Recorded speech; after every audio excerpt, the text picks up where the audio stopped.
नमस्कार, मैं हूं अंजू पंकज। बहुत बहुत स्वागत है आप सबका। तो दिल्ली के कट्टर ईमानदार सीएम अरविंद केजरीवाल ने आखिरकार फैसला कर ही लिया कि वो ईडी के सम्मन्स के खिलाफ दिल्ली हाई कोर्ट जाएंगे। उन्होंने दिल्ली हाई कोर्ट का दरवाजा खटखटा दिया है। पिछले 6 महीने में जो ईडी की तरफ से 9 सम्मन उन्हें भेजे गए हैं, उसके खिलाफ वो दिल्ली हाई कोर्ट चले गए हैं, जिस पर बुधवार को दिल्ली हाई कोर्ट में सुनवाई होगी। अब क्या कहा जाए इसे, देर आए दुरुस्त आए, लेकिन ये भी हो सकता है बहुत देर कर दी हुजूर आते आते, क्योंकि अरविंद केजरीवाल को ये समझना होगा कि वो ईडी के सम्मन्स के खिलाफ अगर दिल्ली हाई कोर्ट गए हैं और दिल्ली हाई कोर्ट अगर ये खारिज कर देता है उनकी मांग को और ये कहता है कि आपको ईडी के सामने पेश होना ही होना है, तो उनके पास कोई और ऑप्शन नहीं बचेगा। और अगर हम इतिहास खोलकर देखें ईडी के संबंध से जुड़े हुए मामलों का, चाहे वो सुप्रीम कोर्ट का हो या फिर दिल्ली हाई कोर्ट का हो, उन मामलों में यही कहा गया है अदालतों की तरफ से कि ईडी एक जांच एजेंसी है, उसके सम्मान का सम्मान होना चाहिए। आम आदमी से लेकर एक जनप्रतिनिधि को भी ईडी के सम्मान का सम्मान करना पड़ेगा। तो अरविंद केजरीवाल अगर मन पक्का करके दिल्ली हाई कोर्ट पहुंचे हैं, तो उनको ये बात याद रखनी होगी कि दिल्ली हाई कोर्ट में 99.9% इस बात की संभावना है कि उनकी ये याचिका खारिज हो जाए। क्या कहेंगे वो दिल्ली हाई कोर्ट में जाकर ये कि वो 9 सम्मन पर हाजिर नहीं हुए। ईडी ने यही शिकायत तो की थी मजिस्ट्रेट कोर्ट में, additional chief metropolitan magistrate Divya Malhotra की अदालत में यही शिकायत तो की थी कि अरविंद केजरीवाल सम्मन पर हाजिर नहीं हो रहे हैं। एक सम्मन की बात नहीं है, 9 सम्मन है, और 10वां सम्मन तो अब आप ये मान लीजिए दिल्ली जल बोर्ड घोटाले का भी है, उसका भी पालन नहीं किया उन्होंने। तो एक तरह से वो हैबिचुअल है, आदतन वो जानबूझकर बहाने बनाकर ईडी के सम्मन की तामील नहीं कर रहे हैं। ये आरोप तो उन पर पहले ही लगा हुआ है, जमानत पर है वो मजिस्ट्रेट कोर्ट से। तो ऐसे में वो दिल्ली हाई कोर्ट जा रहे हैं। मुझे तो लगता है कि उन्हें सीधे सीधे सुप्रीम कोर्ट जाना चाहिए था। वो तो हर छोटी बड़ी बात पर सुप्रीम कोर्ट का दरवाजा खटखटाते हैं, और अभिषेक मनु सिंघवी वहां पर है उनके लिए सीनियर एडवोकेट, जो आम आदमी पार्टी के हर एक मामले को सुप्रीम कोर्ट में मेंशन करते हैं। अभी संजय सिंह का मामला जो मंगलवार को सुप्रीम कोर्ट में है, संजय सिंह की जमानत याचिका को दिल्ली हाई कोर्ट ने खारिज किया था, उसके खिलाफ संजय सिंह सुप्रीम कोर्ट पहुंचे हुए हैं। वहां पर उनके इस मामले पर जिरह सुनी जा रही है, दलीलें सुनी जा रही हैं। तो अरविंद केजरीवाल पता नहीं दिल्ली हाई कोर्ट क्यों गए हैं। उन्हें तो सीधे सीधे उठकर सुप्रीम कोर्ट जाना चाहिए था। लेकिन सुप्रीम कोर्ट और दिल्ली हाई कोर्ट के कुछ एक ऐसे फैसले हैं ईडी को लेकर जिनको देखना और समझना बहुत जरूरी है, और अरविंद केजरीवाल के लिए तो खास तौर पर, क्योंकि आपको याद होगा सुप्रीम कोर्ट में तमिलनाडु के 5 जिला कलेक्टर्स का मामला आया था, जिन्हें अवैध खनन मामले में ईडी ने सम्मन भेजा था, और उस सम्मन को तमिलनाडु सरकार ने, स्टालिन सरकार ने चैलेंज किया था चेन्नई हाई कोर्ट में, और चेन्नई हाई कोर्ट ने उनकी उस याचिका को खारिज कर दिया था, जिसके बाद तमिलनाडु सरकार सुप्रीम कोर्ट पहुंच गई थी। और तब सुप्रीम कोर्ट ने उनकी याचिका को खारिज करते करते क्या कुछ सुनाया था, वो आपके लिए भी जानना जरूरी है और केजरीवाल के लिए जानना भी जरूरी है। जिस वक्त ये तमिलनाडु वाली याचिका खारिज की गई थी, उस वक्त सुप्रीम कोर्ट ने कहा था कि मनी लॉन्ड्रिंग के मामले में अगर कोई जांच बैठती है और ईडी किसी को सम्मन जारी करती है, तो फिर उस सम्मन का सम्मान और जवाब देना जरूरी है। सुप्रीम कोर्ट ने पीएमएलए कानून की धारा 50 की व्याख्या करते हुए ये बातें कही थी। उनका कहना था कि पीएमएलए एक्ट जो है, उसकी जो धारा 50 है, उसके तहत अगर सम्मन जारी किया जाता है तो सामने वाले को उस सम्मन का पालन करना जरूरी है।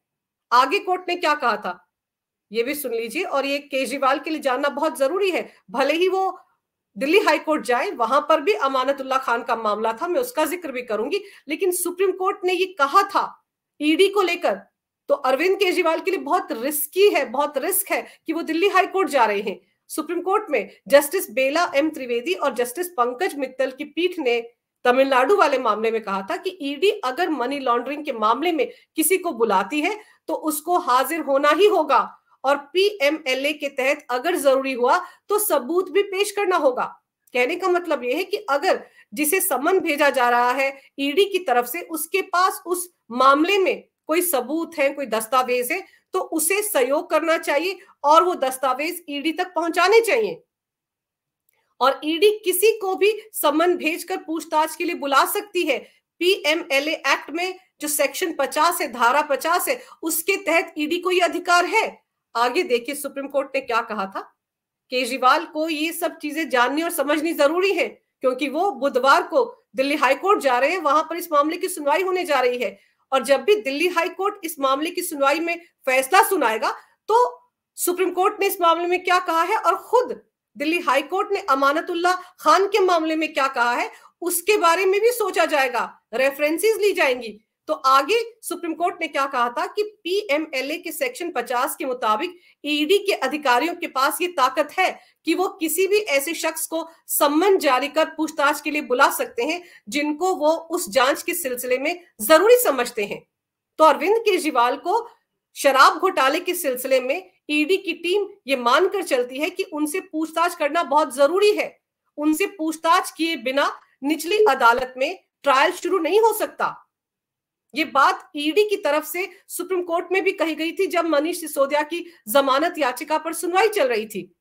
ईडी ने तो यहां तक कहा है कि वो जो नई आबकारी पॉलिसी है वो अरविंद केजरीवाल का ब्रेन चाइल्ड है।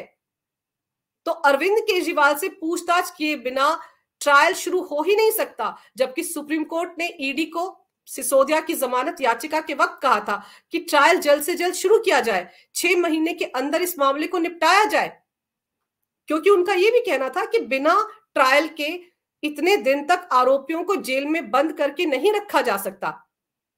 तो अरविंद केजरीवाल से पूछताछ जरूरी है, इसके बावजूद वो नहीं जा रहे हैं। तो अपने आप में उन्हें सोचना चाहिए कि ईडी को लेकर सुप्रीम कोर्ट ने क्या कहा था। और फिर अब आपको बताती हूं अमानतुल्लाह खान का मामला। अरविंद केजरीवाल के बहुत करीबी है अमानतुल्लाह खान, आम आदमी पार्टी के ओखला से विधायक है। उनका वक्फ बोर्ड का जब वो अध्यक्ष हुआ करते थे तो धांधली का मामला है, नौकरियों के नाम पर उन्होंने लाखों वसूले और फिर बेनामी संपत्तियां खरीदी अपने कुछ सहयोगियों के नाम पर। इस मामले में उनके खिलाफ मनी लॉन्ड्रिंग की कार्रवाई चल रही है और ईडी ने उनके ठिकानों पर छापे भी मारे थे और उन्हें सम्मन भी भेजा कई बार।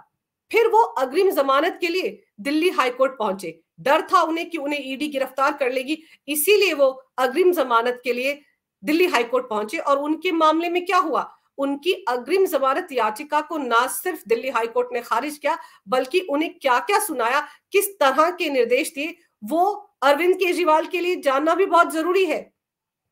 अमानतुल्लाह खान की अग्रिम जमानत याचिका को खारिज करते वक्त दिल्ली हाईकोर्ट ने कहा कि ईडी की ओर से बार बार सम्मन हाजिर जारी होने के बावजूद अमानतुल्लाह खान जांच में शामिल क्यों नहीं हुए। अब अरविंद केजरीवाल भी दिल्ली हाईकोर्ट जा रहे हैं, पता नहीं कौन सी बेंच उनके मामले को सुनेगी, लेकिन ये तो पूछा जाएगा कि 9 सम्मन आपको जारी हो चुके हैं, 9वें सम्मन के मुताबिक आपको 21 मार्च को ईडी के सामने पेश होना है, तो पिछले 8 सम्मन में आप क्या कर रहे थे? आपने इन 8 सम्मन्स का जवाब क्यों नहीं दिया?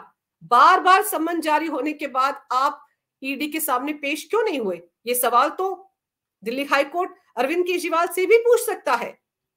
आगे क्या कहा था दिल्ली हाईकोर्ट ने अमानतुल्लाह खान के लिए, वो भी सुन लीजिए। कोर्ट का कहना था उनका ये रवैया जांच में बाधा डालने जैसा है। जो बार बार सम्मन को नकार रहे हैं, नजरअंदाज कर रहे हैं अमानतुल्लाह खान, तो उनका ये रवैया जांच में बाधा डालने जैसा है। तो अरविंद केजरीवाल का रवैया भी तो ऐसा ही है। वो कौन सा जांच में सहयोग कर रहे हैं? ईडी ये मानकर चल रही है कि शराब घोटाले में अरविंद केजरीवाल से पूछताछ किए बिना ट्रायल शुरू नहीं हो सकता। तो अरविंद केजरीवाल भी तो जांच में खलल ही डाल रहे हैं, बाधा ही तो डाल रहे हैं, क्योंकि वो पूछताछ के लिए ईडी के सामने जा ही नहीं रहे हैं और बार बार ये कह रहे हैं कि जो सम्मन उन्हें जारी किया गया है वो तो अवैध है। तो चलिए, सबसे इंपॉर्टेंट बात तो ये है कि अगर अरविंद केजरीवाल ये कहते आ रहे हैं पिछले 4-5 महीने से, पहला सम्मन उनको 30 अक्टूबर को मिला था पिछले साल, उसके बाद से वो लगातार ये कह रहे हैं कि गैर कानूनी सम्मन है, अवैध सम्मन है, ये सम्मन जो है वो कानूनी तरीके से नहीं भेजा गया है। अरविंद केजरीवाल को गिरफ्तार करना चाहती है बीजेपी, इसलिए ईडी का इस्तेमाल कर रही है। तो सब यही सवाल तो पूछते थे अरविंद केजरीवाल से, उनकी पार्टी से, कि अगर सम्मन गैर कानूनी है तो वो अदालत का दरवाजा क्यों नहीं खटखटाते। मैंने खुद अपने कई प्रोग्राम्स में ये बात की है। डीके दुबे जी से जब मैंने बात की थी तो उन्होंने भी ये कहा था कि अगर ये लगता है अरविंद केजरीवाल को कि ये सम्मन अवैध है, गैर कानूनी है, तो उनको सीधे सीधे अदालत का दरवाजा खटखटाना चाहिए, दिल्ली हाईकोर्ट जाना चाहिए, सुप्रीम कोर्ट जाना चाहिए। लेकिन 9 सम्मन मिलने के बाद अगर अरविंद केजरीवाल दिल्ली हाईकोर्ट का दरवाजा खटखटा रहे हैं तो आप सोचिए इस वक्त वो कितने डरे हुए हैं। उनके डर की सबसे बड़ी वजह यह है कि के कविता इस वक्त ईडी की कस्टडी में है। एक के बाद एक सारे राज उगल रही हैं। बहुत ज्यादा देर तक वो टिक नहीं पाई ईडी के सामने। सिसोदिया को तो दाद देनी चाहिए, पिछले 1 साल से ईडी और सीबीआई का सामना कर रहे हैं और फिर भी ये कह रहे हैं कि घोटाला तो हुआ ही नहीं। लेकिन के कविता, उन्होंने सारे राज खोल कर रख दिए हैं। उन्होंने ईडी के सामने कहा है कि 100 करोड़ की रिश्वत उन्होंने आम आदमी पार्टी को दी थी ताकि नई आबकारी पॉलिसी में उनके हिसाब से बदलाव किए जा सके, उनकी कंपनी इंडोस्पिरिट को दिल्ली के शराब कारोबार में एंट्री मिल सके और बाद में वो मुनाफा कमा सके और जो 100 करोड़ रुपए आम आदमी पार्टी को दिए हैं उसकी वसूली कर सके। ये उन्होंने खुद ईडी को बताया है। सीधे सीधे ये कहा है कि अरविंद केजरीवाल और सिसोदिया के साथ मिलकर उन्होंने ये साजिश रची थी। तो जब के कविता ये सारे राज ईडी के सामने खोल रही हैं तो अरविंद केजरीवाल को समझ में आ रहा है कि अब तो सीधा सीधा उनका नाम सामने आ गया है। आम आदमी पार्टी के नेता बार बार प्रेस कॉन्फ्रेंस करके यही सवाल उठाते हैं कि ईडी के पास तो सबूत ही नहीं है, क्योंकि चवन्नी भी नहीं मिल पाई है छापों में, ना सिसोदिया के घर से कुछ मिला, ना संजय सिंह के घर से कुछ मिला। लेकिन ईडी तो कह ही नहीं रही है कि कैश मिल रहा है। ईडी ने तो खुद सुप्रीम कोर्ट में ये कहा है कि मनी ट्रेल 338 करोड़ के मनी ट्रेल के दस्तावेज उन्हें मिल गए हैं। कैसे कैसे पैसा आम आदमी पार्टी तक पहुंचाया गया, वो तो कह ही रहे हैं कि पैसा है ही नहीं आम आदमी पार्टी के खजाने में, क्योंकि 4 विधानसभा चुनाव जो अलग अलग राज्यों में हुए हैं, गुजरात में हुए हैं, पंजाब में हुआ है, हिमाचल प्रदेश में, गोवा में, उनमें पैसा खर्च कर लिया गया और पैसा कभी भी सीधे सीधे आम आदमी पार्टी के खाते में ट्रांसफर नहीं किया गया, बल्कि अलग अलग चैनल से भेजा गया। तो अब अरविंद केजरीवाल को डर ये लग रहा है कि सिसोदिया ने तो जुबान नहीं खोली, लेकिन के कविता हो सकता है सरकारी गवाही बन जाए और उससे पहले कि खेल और बिगड़े और ईडी के कविता के इस खुलासे के बाद 21 मार्च का इंतजार करेगी या नहीं, क्योंकि 21 मार्च को 9वें सम्मन के हिसाब से अरविंद केजरीवाल को पेश होना है, यह भी बड़ा सवाल है। और उससे ठीक पहले अरविंद केजरीवाल दिल्ली हाईकोर्ट पहुंच गए हैं। बहुत बड़ा जिगरा है उनका, क्योंकि उन्हें यह मानकर चलना चाहिए कि दिल्ली हाईकोर्ट में उनके पक्ष में फैसला आएगा, इसकी संभावना बहुत कम है। अमानतुल्ला खान के मामले में आगे दिल्ली हाईकोर्ट ने क्या कहा था वो मैं आपको बताती हूं। उनका कहना था दिल्ली हाईकोर्ट का कि अमानतुल्ला खान एक जनप्रतिनिधि होने के नाते अपनी जिम्मेदारियों का हवाला देकर जांच में शामिल होने से बच नहीं सकते। कोर्ट ने कहा कि कानून सबके लिए बराबर है। अरविंद केजरीवाल क्या कर रहे हैं, वो भी तो ईडी ने जितनी बार उन्हें सम्मन भेजे उन्होंने हर बार कोई ना कोई बहाना बनाया। पहला सम्मन जब उन्हें मिला था 30 अक्टूबर को, 2 नवंबर को पेश होना था उन्हें, तब उन्होंने कहा था कि वो तो मध्य प्रदेश चुनाव प्रचार के लिए जा रहे हैं, 5 राज्यों के विधानसभा चुनाव है और बीजेपी उन्हें प्रचार से रोकना चाहती है, इसलिए वो ईडी के सामने हाजिर नहीं हुए। उसके बाद वो विपश्यना पर चले गए, फिर राज्यसभा का चुनाव आ गया, फिर उन्होंने बहाना बनाया कि दिल्ली विधानसभा का बजट सत्र है और फिर वो आपको याद होगा मजिस्ट्रेट कोर्ट के सामने भी पेश नहीं हुए थे जब उन्हें 17 फरवरी को पेश होना था, क्योंकि उन्होंने विश्वास प्रस्ताव रख दिया था दिल्ली विधानसभा में। तो एक के बाद एक उन्होंने कई बहाने बनाए। बीजेपी नेता संबित पात्रा ने आरोप लगाया है अरविंद केजरीवाल पर कि 9 सम्मन पर 18 बहाने बनाए उन्होंने। तो बहानेबाजी नहीं चलेगी। दिल्ली हाईकोर्ट ने यही तो कहा अमानतुल्ला खान के मामले में, यही कहा था कि एक जनप्रतिनिधि होने के नाते अपनी जिम्मेदारियों का हवाला देकर ईडी की जांच में शामिल होने से कोई बच नहीं सकता। कानून के लिए सब बराबर है। आगे देखिए, उन्होंने अमानतुल्ला खान को जो कहा था वो केजरीवाल के कानों में जाना भी बहुत जरूरी है, क्योंकि वो दिल्ली हाईकोर्ट ही जा रहे हैं। दिल्ली हाईकोर्ट ने कहा था बार बार जांच एजेंसी के सम्मन को नजरअंदाज करना, जांच में खलल पैदा करना प्रशासन के न्याय में खलल पैदा करने जैसा है और इसे अनुमति देने पर क्रिमिनल जस्टिस सिस्टम पर विश्वास को कम करता है और इससे अराजकता पैदा होती है। ऐसा होते हुए नहीं देना चाहते दिल्ली हाई कोर्ट। यानी कि अगर ऐसा ही करते रहे, अमानतुल्लाह खान की ईडी समन भेजती रही, वो नकारते रहे, तो इससे तो अराजकता फैलेगी और क्रिमिनल जस्टिस सिस्टम पर लोगों का भरोसा कम होगा। तभी तो उनकी अग्रिम जमानत याचिका को खारिज किया था दिल्ली हाई कोर्ट ने। आगे क्या कहा था, यहां पर एक दिलचस्प बात यह है कि अमानतुल्लाह खान ने कहा था कि वो तो एक पब्लिक फिगर हैं, बार बार उनको सम्मन भेज रही है ईडी, ऐसे में कहीं ना कहीं उनकी छवि को नुकसान पहुंच रहा है, वो जनप्रतिनिधि हैं। तो इस मुद्दे पर भी उनकी क्लास लगाई थी दिल्ली हाई कोर्ट ने। दिल्ली हाई कोर्ट ने कहा था विधायक एक जनप्रतिनिधि है, ऐसे में उसे चुनने वाले लोगों को सच जानने का अधिकार है। एक पब्लिक फिगर का जांच एजेंसी के साथ सहयोग करना एक सार्वजनिक सेवा है और लोगों को जांच एजेंसी द्वारा लगाए गए आरोपों की सच्चाई जानने का हक है। सही तो कहा दिल्ली हाई कोर्ट ने। अरविंद केजरीवाल पर अगर ईडी आरोप लगा रही है कि शराब घोटाले में के वो मास्टरमाइंड हैं, के कविता ने 100 करोड़ रुपए की रिश्वत उनको और सिसोदिया को दी है, ये आरोप ईडी लगा रही है, तो अरविंद केजरीवाल क्यों बचते भागते फिर रहे हैं ईडी से? आखिर दिल्ली की जनता को भी सच जानने का अधिकार है। अगर जांच में अरविंद केजरीवाल सहयोग नहीं करेंगे तो सच कैसे पता चलेगा? तो इसलिए अमानतुल्लाह खान के मामले में जो दिल्ली हाई कोर्ट ने कहा था, उसके हिसाब से एक पब्लिक फिगर का जांच एजेंसी के साथ सहयोग करना एक सार्वजनिक सेवा है। आपको याद होगा अभी जब मजिस्ट्रेट कोर्ट में अरविंद केजरीवाल का मामला चल रहा था, जिस दिन उनको जमानत मिली, उससे एक दिन पहले उनके वकील ने कहा था कोर्ट में कि अरविंद केजरीवाल तो बड़े आम आदमी हैं, पैंट शर्ट पहनते हैं और पैंट के ऊपर शर्ट को बाहर रखते हैं, इतने आम आदमी हैं, उन्होंने तो जिंदगी में कोई सूट ही नहीं पहना, वो इतने आम आदमी हैं। तब तो उनके वकील ने यहां तक कहा कि वो एक जनसेवक हैं। वैसे अरविंद केजरीवाल खुद विधानसभा के अंदर खड़े होकर बोलते थे मैं दिल्ली का मालिक हूं, लेकिन उनके वकील ने उन्हें एक आम आदमी साबित करने के लिए कोर्ट में ये दलीलें दी कि वो तो सिर्फ पैंट शर्ट पहनते, जूते भी नहीं पहनते हैं, चप्पल पहनते हैं, वो इतने आम आदमी हैं। तो अगर वो इतने आम आदमी हैं तो फिर उन्हें जांच एजेंसी के साथ सहयोग करने में दिक्कत क्यों हो रही है? यही तो अमानतुल्लाह खान को दिल्ली हाई कोर्ट ने कहा। दिल्ली हाई कोर्ट ने कहा कि दिल्ली की जनता जिन्होंने आपको चुना है, उनको ये जानने का हक है कि जांच एजेंसी ने जो आरोप लगाए हैं उनमें कितनी सच्चाई है। तो यही तो अरविंद केजरीवाल से कहा जा रहा है कि आप ईडी के सम्मन पर हाजिर क्यों नहीं होते हैं, बार बार शीश महल में जाकर क्यों छिप जाते हैं? अगर अरविंद केजरीवाल ने कुछ किया ही नहीं है तो फिर डर किस बात का? क्यों वो ईडी के सम्मन से भागते फिर रहे हैं, हर बार एक नया बहाना बना देते हैं? लेकिन अब ऐसा लग रहा है कि घड़ा भर चुका है। अब ऐसा लग रहा है कि अरविंद केजरीवाल के बहानों की लिस्ट खत्म हो चुकी है, क्योंकि 9वां सम्मन है।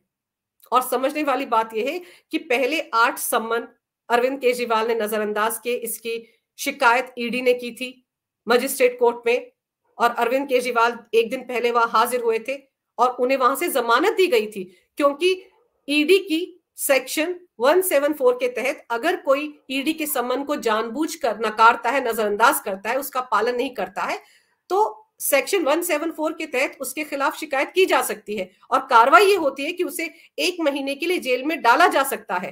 तो अरविंद केजरीवाल जब मजिस्ट्रेट कोर्ट में पेश हुए थे तो उनके लिए जरूरी था कि वो जमानत लें। अगर वो उस दिन जमानत नहीं लेते तो 1 महीने के लिए कोर्ट उन्हें जेल में भेज देता।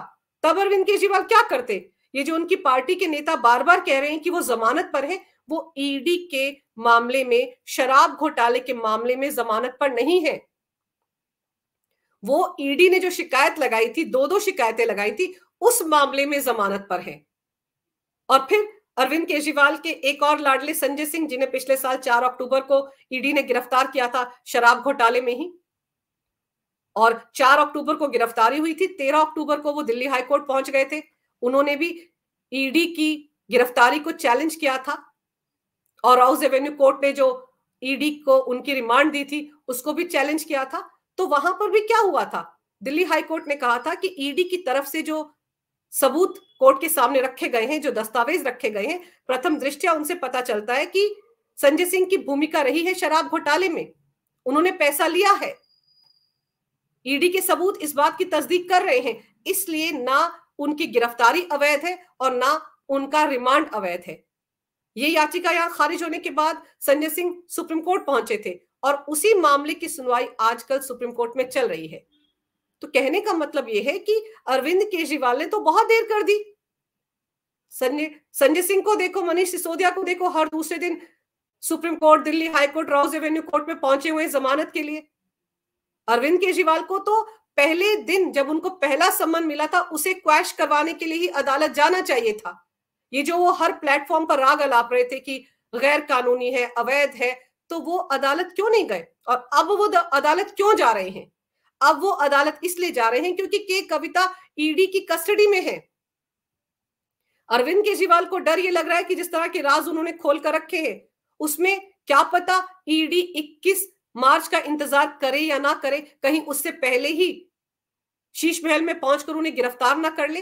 तो अरविंद केजरीवाल को समझ में आ चुका है कि चौतरफा घिर गए हैं, वो बचने का कोई रास्ता नजर नहीं आ रहा है, इसलिए वो दिल्ली हाई कोर्ट गए हैं। तो अब देखना दिलचस्प होगा कि दिल्ली हाई कोर्ट में कल क्या होता है जब उनके मामले को सुना जाता है। क्या उन्हें राहत मिलती है या फिर उनकी आफत बढ़ जाती है? अगर दिल्ली हाई कोर्ट ने उनकी याचिका को खारिज कर दिया तो अरविंद केजरीवाल को ईडी तुरंत गिरफ्तार करेगी। फिर ईडी 21 मार्च का इंतजार नहीं करेगी कि उस दिन सम्मन पे अरविंद केजरीवाल हाजिर होंगे या नहीं होंगे। तो अरविंद केजरीवाल ने सारे जो रिस्क है इस याचिका के साथ वो समझ लिए होंगे। उसके बाद ही सोच विचार कर जब उन्हें समझ में आया होगा कि कहीं से बचने के आसार नहीं है, उनकी जो लीगल टीम, हर बार उनके प्रवक्ता कहते थे कि उनकी लीगल टीम तय करेगी क्या करना है, तो शायद उनकी लीगल टीम ने 6 महीने में ये फैसला अब जाकर लिया जो उन्हें पहले लेना चाहिए था। लेकिन फिर देखना दिलचस्प होगा कि कल दिल्ली हाई कोर्ट में क्या होता है।